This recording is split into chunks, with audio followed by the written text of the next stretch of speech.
Hello dear students. Last video में हम लोगों ने ओम्स लॉ को स्टडी किया था। अब हम एक रिलेटेड क्वेश्चन देखते हैं। ठीक है, देखो ओम्स लॉ क्या था, मैंने एक बार मैं दोबारा से आपके साथ डिस्कस कर लेता हूँ। ओम्स लॉ आपके पास था v प्रोपोर्शनल टू i। ठीक है, और v इज इक्वल टू क्या आएगा आर आई, क्योंकि r हमारे पास कांस्टेंट है। डायरेक्टली प्रोपोर्शनल के साइन को हटा के हम यहाँ पे क्या लिखते हैं, कांस्टेंट। और r हमारे पास एक कांस्टेंट आया था जिसका नाम हमने क्या दिया था, रेजिस्टेंस। ठीक है, तो थोड़ा सा रेजिस्टेंस के बारे में आपको बता देता हूँ। देखो रेजिस्टेंस एक्चुअल में है क्या, resistance which can oppose the current. ठीक है, रेजिस्टेंस क्या है, resistance which oppose current, which oppose current. ठीक है, जो इलेक्ट्रिक करंट का अपोज करे। ठीक है, रेजिस्टेंस कुछ भी हो सकता है, जैसे मान लो आपके सर्किट में एक बल्ब है, एक फैन है। ठीक है, all all these are the resistances. ठीक है, तो यहाँ से हम R का फॉर्मूला लिख सकते हैं। R का फॉर्मूला क्या लिखेंगे, देखो R is equal to V upon I. ठीक है, यहाँ पे V क्या है, पोटेंशियल डिफरेंस, और I क्या यहाँ पे करंट। ठीक है, तो आप इस फॉर्मूले से क्या देख सकते हैं कि R जो है वो डायरेक्टली प्रोपोर्शनल किसके है, पोटेंशियल डिफरेंस के डायरेक्टली प्रोपोर्शनल है। ठीक है, इसका मतलब क्या हुआ, अगर हम पोटेंशियल डिफरेंस को इंक्रीज करेंगे then R will also increase. If you double the potential difference then R will be double, because you know very well the sign of directly proportional means when we increase one quantity then automatically second quantity will also increase. ठीक है, here R is inversely proportional to 1 by I means I। ठीक है, तो R जो है वो current के inversely proportional है। इसका मीनिंग क्या हुआ कि अगर रेजिस्टेंस को बढ़ाया जाए, अगर हम किसी भी सर्किट में रेजिस्टेंस को बढ़ाएंगे तो करंट की क्वांटिटी क्या हो जाएगी, उसमें कम हो जाएगी। फॉर एग्जांपल अगर हमारे पास एक सर्किट है, उसमें रेजिस्टेंस हमारे पास 2 ओम का है। Ohm is the unit of resistance, वो अभी हम डिस्कस करेंगे। तो अगर 2 ओम से बढ़ा के 4 ओम कर दें तो करंट क्या हो जाएगा, कम, क्योंकि करंट का अपोज ज़्यादा होगा। मान लो यहाँ पे करंट जो है वो आई करंट फ्लो हो रहा है। ठीक है, तो अब फिलहाल 2 ओम है तो करंट का अपोज तो होगा अभी भी, क्योंकि यहाँ पे रेजिस्टेंस है। बट अगर हम रेजिस्टेंस को इंक्रीज कर दें तो इंक्रीज करने के बाद हम क्या देखेंगे, करंट की वैल्यू कम हो गई, क्योंकि अब ये इसका ज़्यादा अपोज करेगा। क्लियर, तो यहाँ से हम लोग देख सकते हैं R is directly proportional to potential difference and R is inversely proportional to electric current. ठीक है, ये मतलब आपके लिए एक बहुत इंपॉर्टेंट पॉइंट है। आपसे कभी भी कोई पूछ सकता है, इफ यू इंक्रीज या if you double the resistance then what effect will you see in the current, then you will say that it will be half, क्योंकि अगर आप रेजिस्टेंस को डबल करेंगे तो करंट क्या हो जाएगा, हाफ हो जाएगा। ठीक है, तो रेजिस्टेंस का फॉर्मूला क्या हुआ, V अपॉन आई। V का फॉर्मूला क्या होता है, यूनिट क्या होती है, वोल्ट, और I करंट की यूनिट क्या होती है, एम्पियर, तो वोल्ट पर एम्पियर। इसकी यूनिट क्या हुई, वोल्ट पर एम्पियर। पर एक साइंटिस्ट था ओम, ओम के नाम पे इसकी यूनिट दी गई। ये इसका सिंबल ओम का। ठीक है, ये ओम का सिंबल है, और ओम OHM ऐसे लिखते हैं इसको।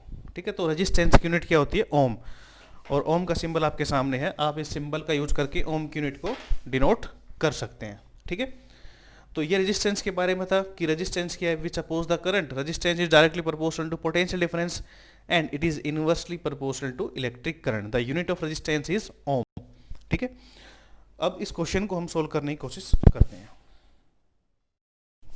आपके स्क्रीन पे क्वेश्चन में देखिए आप, क्वेश्चन में क्या है, potential difference between 2 points of a wire carrying 2 ampere current is 0.1 volt. Calculate the resistance between these points. ठीक है, हमें क्या कहा गया कि कोई वायर है, मान लो ये हमने कोई वायर कंसीडर कर ली। ठीक है, और वायर में करंट कितना फ्लो कर रहा है, 2 ampere. Ampere is the unit of current. ठीक है, और इन दोनों पॉइंट के बीच में, मान लो ये हमारे पास पॉइंट ए है और ये बी है, इन दोनों पॉइंट के बीच में पोटेंशियल डिफरेंस कितना है, 0.1 वोल्ट। ठीक है, यहाँ जो वोल्ट है पोटेंशियल डिफरेंस वो 0.1 वोल्ट। हमें क्या फाइंड आउट करना है, resistance. We have to find out resistance. तो हमें एक फॉर्मूला पता है, फॉर्मूला क्या है रेजिस्टेंस का, R is equal to V upon I. ठीक है, यू नो वेरी वेल। अब रेजिस्टेंस का फॉर्मूला पता है, V अपने को दिया हुआ है 0.1 एंड I इज 2। ठीक है, तो इसको जब सोल्व करोगे तो आपके पास आंसर क्या आएगा, ये आएगा अप्रोक्सीमेट 0.05 ओम।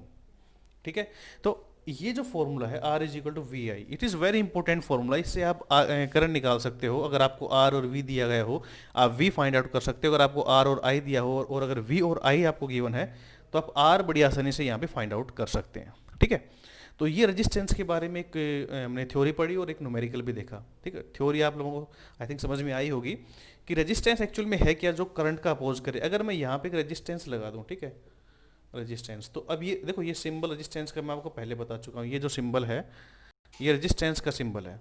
ठीक है, अब ये करंट जो इसमें से पास होगा तो इसका अपोज होगा, ये इसको रोकेगा आगे जाने से, तो करंट की वैल्यू यहाँ पे कम हो जाएगी। जैसे हमने देखा था कि इस फॉर्मूले में जो आर है वो आई के इन्वर्सली प्रोपोर्शनल है। अगर आप आर को बढ़ाओगे तो करंट क्या हो जाएगा, ऑटोमेटिकली कम हो जाएगा। ठीक है, अगला पॉइंट देखते हैं रेजिस्टेंस से जस्ट एक अगला जो पॉइंट है कि रेजिस्टेंस वो किन किन फैक्टर पे डिपेंड करता है।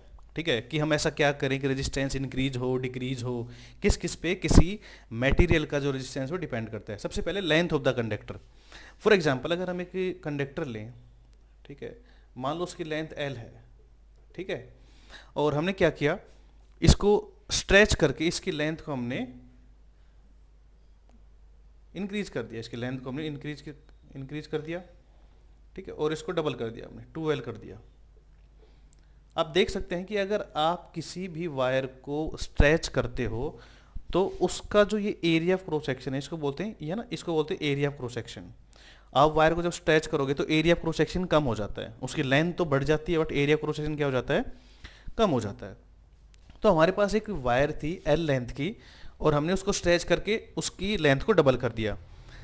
तो यहाँ से ये पता चला कि जो आर है वो डायरेक्टली प्रोपोर्शनल किसकी है, लेंथ की। जितना ज़्यादा वायर की लेंथ होती जाएगी उतना ज़्यादा उसमें रेजिस्टेंस होगा। Means R is directly proportional to length of the conductor. ठीक है, जितनी लंबी लेंथ होती जाएगी कंडक्टर की उतना ज़्यादा उसका रेजिस्टेंस होता जाएगा। ठीक है, पहला पार्ट है ये। सेकेंड है area of cross section of the conductor. हमने ये देखा कि अगर हम लेंथ को इंक्रीज कर रहे हैं तो उसका area of cross section decrease हो रहा है। It means resistance is inversely proportional to area of cross section. Area of cross section को ए से लिखते हैं, ठीक है, ये एरिया ऑफ क्रॉस सेक्शन है। तो अगर area of cross section decrease होता है तो रेजिस्टेंस बढ़ेगा। इट मीन्स अगर लेंथ को इंक्रीज करेंगे तो एरिया ऑफ क्रॉस सेक्शन क्या होगा, डिक्रीज होगा। ठीक है, तो यहाँ से दो पॉइंट आपको देखने को मिले, अगर लेंथ को बढ़ाएंगे तो रेजिस्टेंस बढ़ेगा क्योंकि दोनों आपस में डायरेक्टली प्रोपोर्शनल है।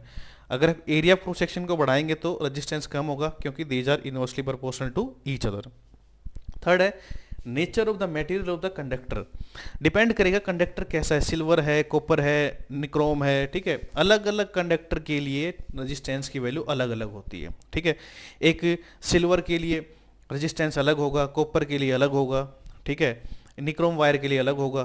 ठीक है, तो नेचर का मतलब ये होगा कि जो डिफरेंट है, जैसे सिल्वर हो गया, ठीक है, और मान लो निक्रोम हो गया, ये तो एक अलॉय है, अलॉय, तो इसका रेजिस्टेंस सिल्वर से बहुत ज़्यादा होता है। ठीक है, सिल्वर का रेजिस्टेंस कम होता है because silver is the good conductor of electricity. मैंने आपको स्टार्टिंग के फर्स्ट लेक्चर में बताया था कि सिल्वर एक क्या है, गुड कंडक्टर है, बट नाइक्रोम एक गुड कंडक्टर नहीं है क्योंकि इसका रेजिस्टेंस बहुत ज़्यादा है। जिसका रेजिस्टेंस ज़्यादा होगा वो करंट का अपोज करेगा, उसमें से करंट फ्लो नहीं होगा। ठीक है, तो नेचर पे भी डिपेंड करेगा मटेरियल के कि कंडक्टर जो है उसका रेजिस्टेंस कितना है, ज़्यादा है, कम है। ठीक है, मटेरियल अलग अलग तो रेजिस्टेंस भी अलग अलग। फोर्थ है टेम्परेचर ऑफ द कंडक्टर। अगर आप किसी भी कंडक्टर का टेम्परेचर इंक्रीज करते हो, ठीक है, जो हमारे पास मेटल्स होते हैं, मेटल का अगर आप टेम्परेचर इंक्रीज करते हो तो जो रेजिस्टेंस है वो भी क्या होगा, इंक्रीज होगा। ठीक है, अगर आप टेम्परेचर को डिक्रीज करते हो, ठीक है, अगर आप टेम्परेचर को डिक्रीज करोगे तो रेजिस्टेंस भी क्या होगा, डिक्रीज।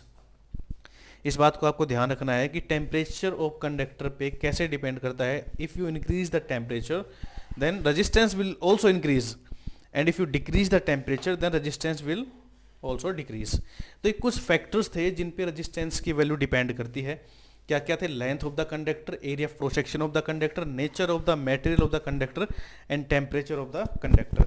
अगर आप लेंथ को इंक्रीज करते हैं तो आप बता सकते हैं कि लेंथ को इंक्रीज करने से क्या होगा, रेजिस्टेंस की वैल्यू भी इंक्रीज होगी। जितनी ज़्यादा लेंथ उतना ज़्यादा रेजिस्टेंस।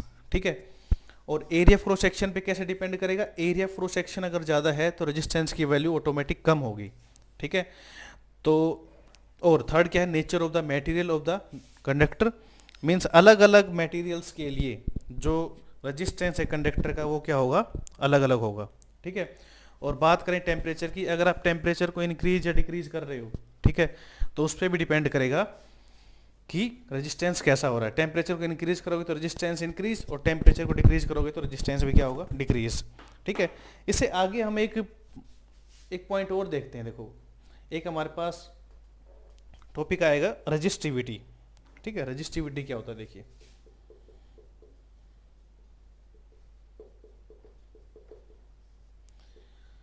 रजिस्टिविटी, रेजिस्टेंस तो हम लोगों ने पढ़ ही लिया, अब एक बार रजिस्टिविटी को और देखते हैं। देखिए, हमने यहां से क्या देखा कि जो रेजिस्टेंस है वो डायरेक्टली प्रोपोर्शनल किसके है, लेंथ के। ठीक है, इसको इक्वेशन नंबर देते हैं 1। ठीक है, और सेकेंडली हम लोग क्या देखते हैं, जो रेजिस्टेंस है वो इनवर्सली प्रोपोर्शनल किसके है, एरिया ऑफ क्रॉस सेक्शन के, इक्वेशन नंबर 2।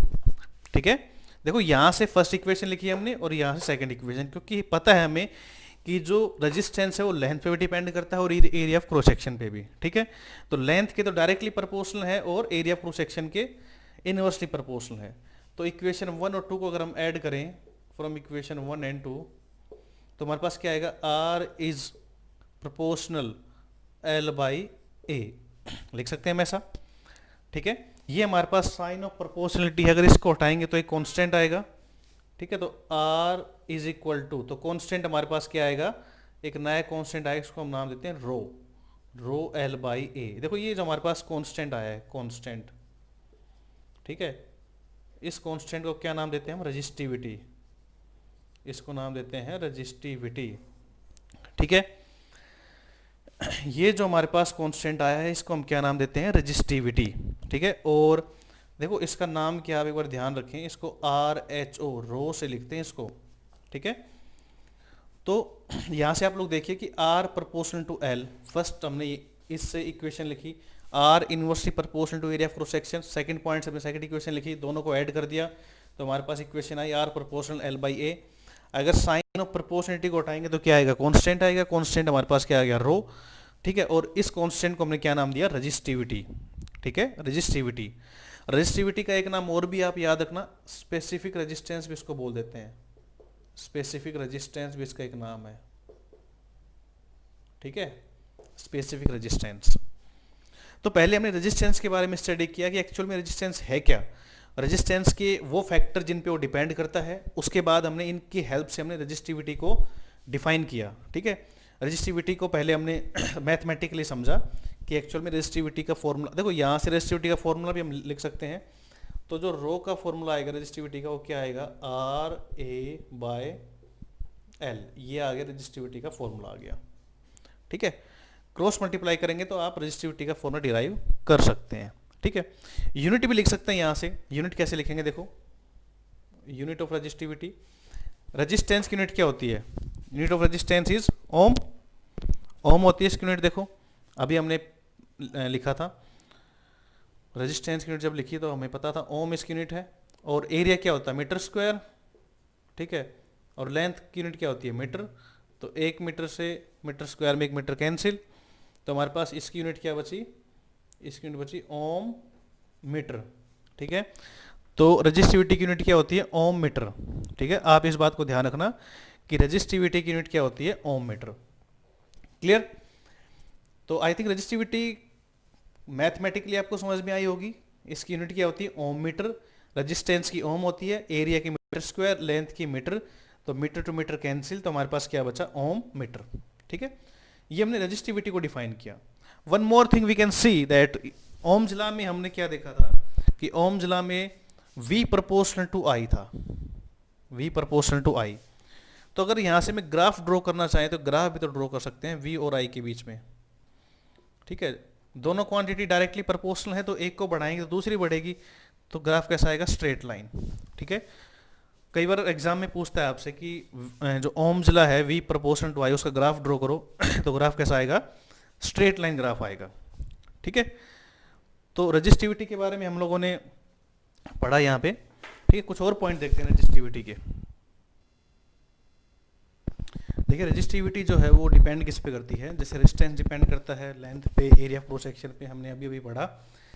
वैसे रजिस्टिविटी है वो ना तो लेंथ पे डिपेंड करती है और ना ही थिकनेस पे, मतलब डायमेंशन पे वो डिपेंड नहीं करती। आपकी वायर कितनी बड़ी हो, कितनी भी छोटी हो, ठीक है, उसका रजिस्टिविटी पे कोई इफेक्ट नहीं होता। ठीक है, डिपेंड किस पे करते हैं ये डिपेंड करते हैं नेचर ऑफ द मटेरियल, कि आपका मटेरियल कैसा है, सिल्वर का है, कॉपर का है, निक्रोम का है, ठीक है। अलग अलग मटेरियल की रेजिस्टिविटी अलग अलग होती है। जैसे फॉर एग्जांपल आपकी स्क्रीन पे है सिल्वर, सिल्वर की रेजिस्टिविटी है 1.60 इंटू 10⁻⁸ ओम मीटर, और निक्रोम में कितनी है 110 इंटू 10⁻⁸ ओम मीटर। आप देख सकते हो निक्रोम की रेजिस्टिविटी सिल्वर से कितनी ज़्यादा है, ठीक है। रजिस्टिविटी जैसे मान लो हमारे पास सिल्वर क्या एक बेस्ट कंडक्टर ऑफ इलेक्ट्रिसिटी है, तो इसकी रजिस्टिविटी क्या मिलेगी, कम मिलेगी, क्योंकि रेजिस्टेंस तो करंट का अपोज करते हैं, और ये करंट और ये एक अच्छे कंडक्टर हैं जो करंट को पास करवा सकते हैं। निक्रोम जो है उसकी रजिस्टिविटी बहुत ज़्यादा है as compare to silver and copper, ठीक है, बिकॉज इनके पास रेजिस्टेंस बहुत ज़्यादा है।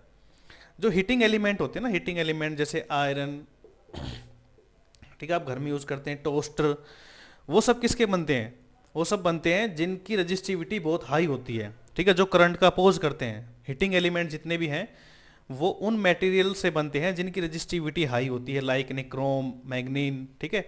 ये जो हमारे पास जो हाई रजिस्टिविटी के जो मटेरियल होते हैं वो यूज होते हैं हीटिंग एलिमेंट को बनाने में, ठीक है। देखो यहाँ से हम क्या देख सकते हैं कि एक फॉर्मूला था अपने पास रो का, क्या था, RA/L, ठीक है। अगर हम एक वायर लें और वायर की लेंथ हम रखें 1 मीटर, ठीक है, और एरिया ऑफ क्रॉस सेक्शन हम क्या देखें 1 मीटर स्क्वायर, ठीक है।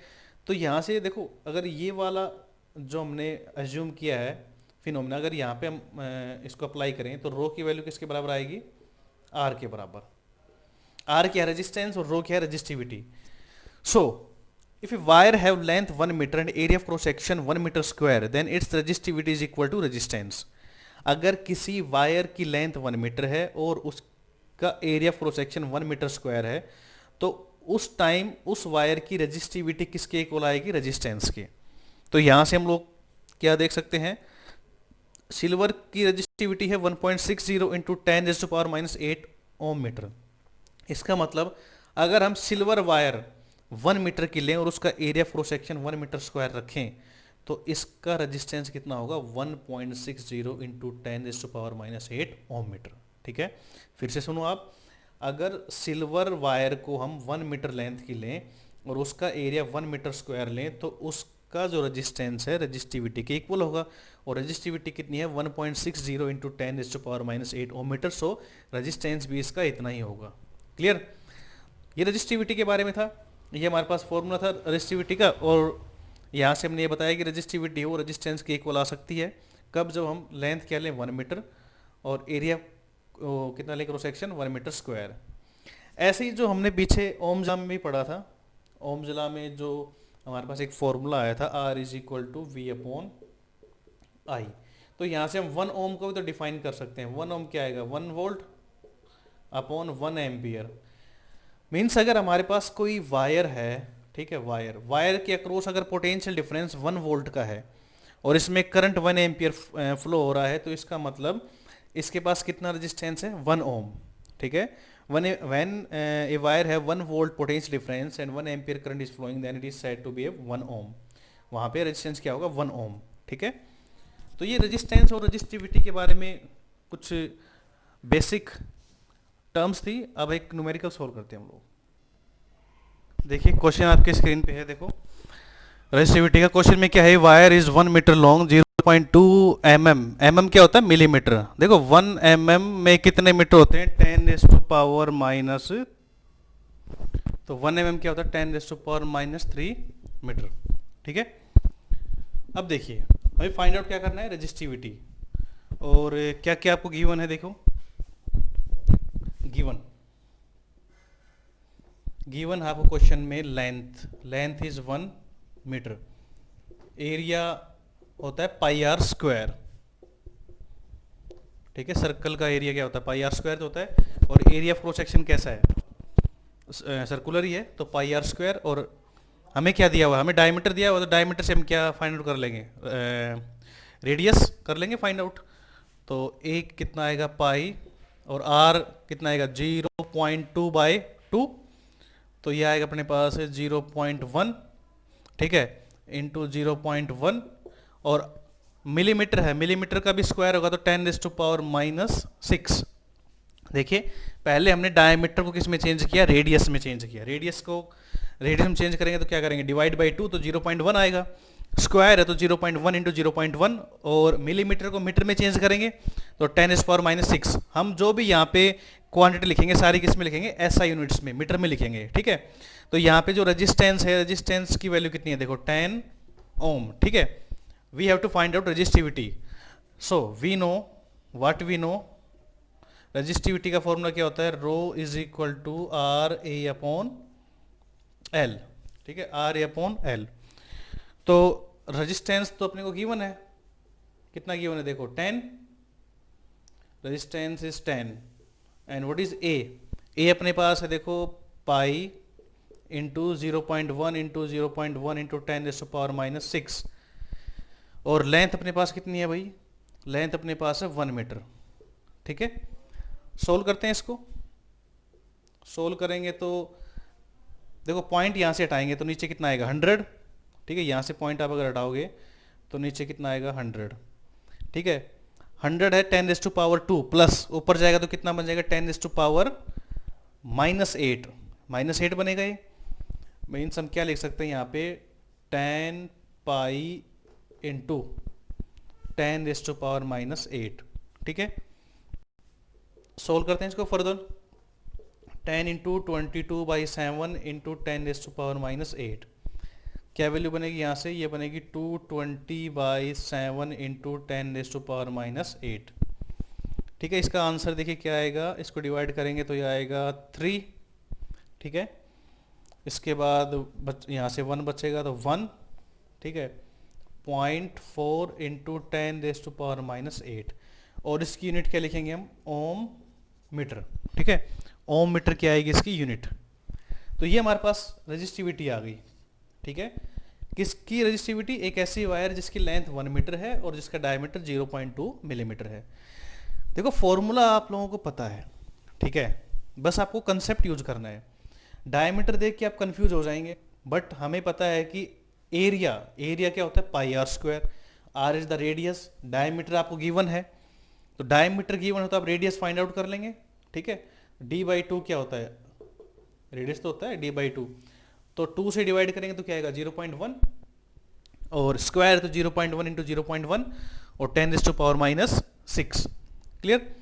तो यहाँ से हमने फॉर्मूला पुट किया और इसमें वैल्यूज पुट किया हमने। आर की वैल्यू हमारे पास थी 10 ओम गिवन थी हमें, एरिया भी हमने फाइंड आउट किया था पाई आर स्क्वायर, ठीक है। देखो यहाँ पे पॉइंट जब हटाएंगे, ठीक है, रिमूव करेंगे तो नीचे क्या आएगा 100, 10 यहाँ से और 10 यहाँ से, 10⁻² है ये, ऊपर जाएगा तो क्या होगा 10⁻⁻2, तो -6 पहले से थी यहाँ पे, देखो 10⁻⁻6 इंटू 10⁻⁻2, तो क्या बनेगा ये 10⁻⁻8, तो हमने क्या लिखा यहाँ पे 10⁻⁻8, ठीक है। पाई की वैल्यू हमने पुट कर दी 22/7, मल्टीप्लाई करके यहाँ पे हम लोगों ने आंसर गेट कर लिया, ठीक है।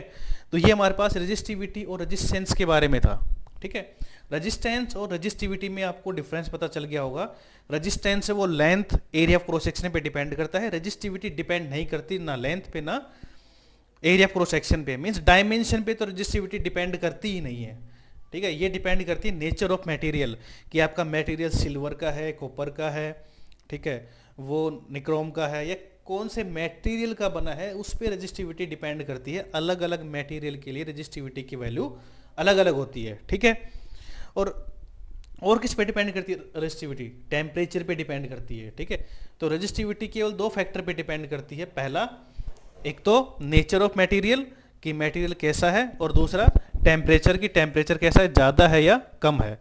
वैसे रेजिस्टेंस भी टेम्परेचर पे डिपेंड करता है, जितना टेम्परेचर बढ़ाएंगे रेजिस्टेंस भी क्या होगा, बढ़ेगा। टेम्परेचर कम करेंगे तो रेजिस्टेंस भी क्या होगा, कम होगा। Okay students, thank you.